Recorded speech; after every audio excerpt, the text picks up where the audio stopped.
शुभ प्रभात। आइए the psychology of money की संपूर्ण किताब का एक विस्तृत हिंदी सारांश पढ़ते हैं।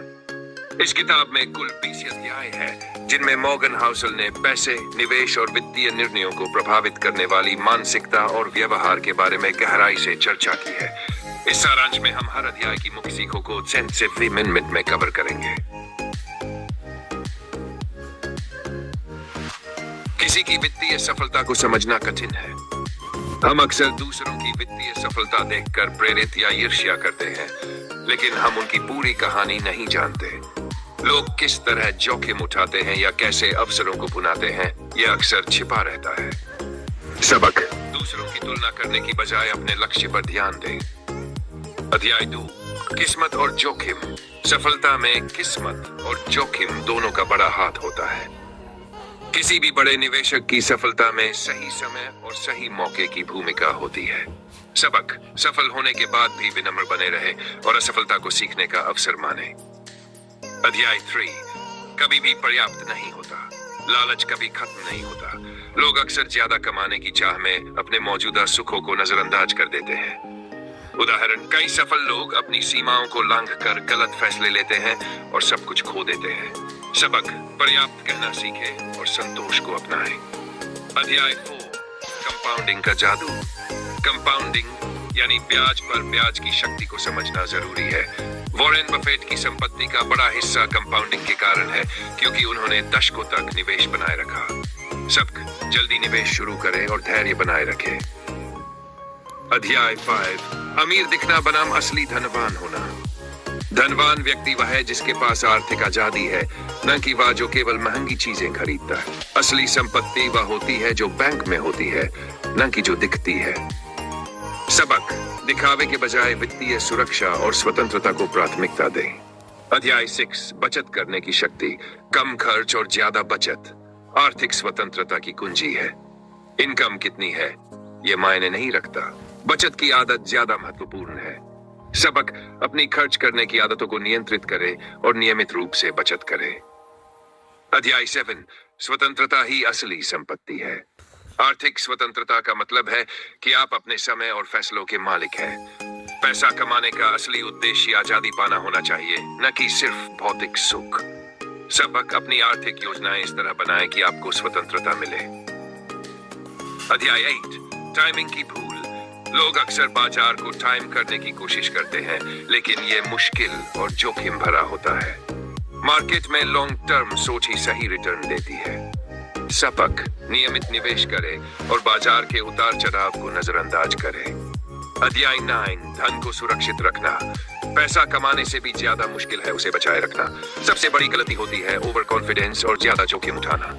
सबक: अब अपने पोर्टफोलियो को डाइवर्सिफाई करें और अपनी भावनाओं पर काबू रखें।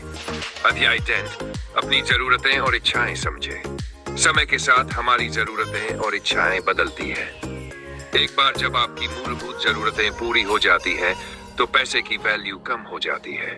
सबक: जीवन में संतुलन बनाए रखें और ज्यादा पैसा कमाने के पीछे न भागें। अध्याय 11: गलतियों से सीखें। हर कोई गलतियां करता है, यहां तक कि अनुभवी निवेशक भी। असफलता को व्यक्तिगत असफलता न माने, बल्कि उससे सीखने का अवसर समझे।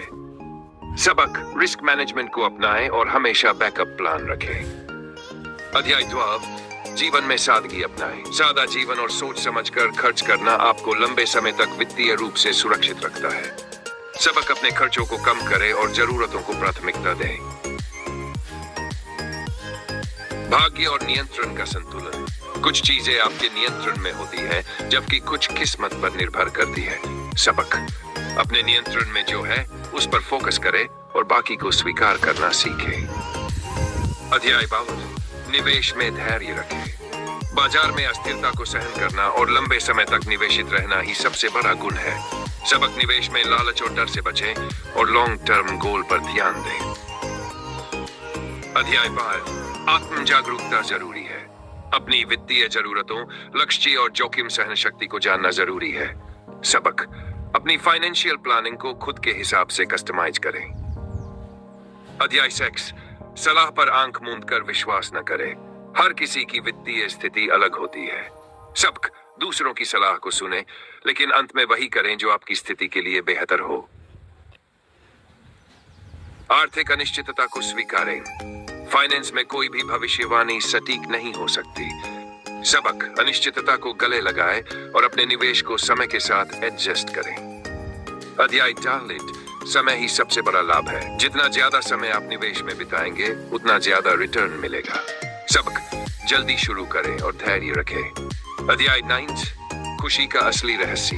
पैसा खुशियां खरीद सकता है, लेकिन सीमित स्तर तक।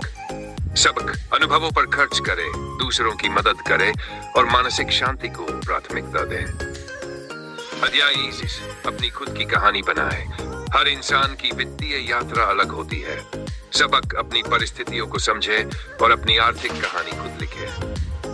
निष्कर्ष, द साइकोलॉजी ऑफ मनी हमें यह सिखाती है कि पैसा केवल आंकड़ों का खेल नहीं है, बल्कि व्यवहार, भावनाएं और मानसिकता ही असली फर्क लाती है। कंपाउंडिंग को समय दें, दिखावे के बजाय वित्तीय स्वतंत्रता को प्राथमिकता दें। धैर्य और अनुशासन बनाए रखें, जोखिम और अनिश्चितता को स्वीकार करें। याद रखें, वित्तीय सफलता का सबसे बड़ा रहस्य है अपने व्यवहार को समझना और नियंत्रित करना।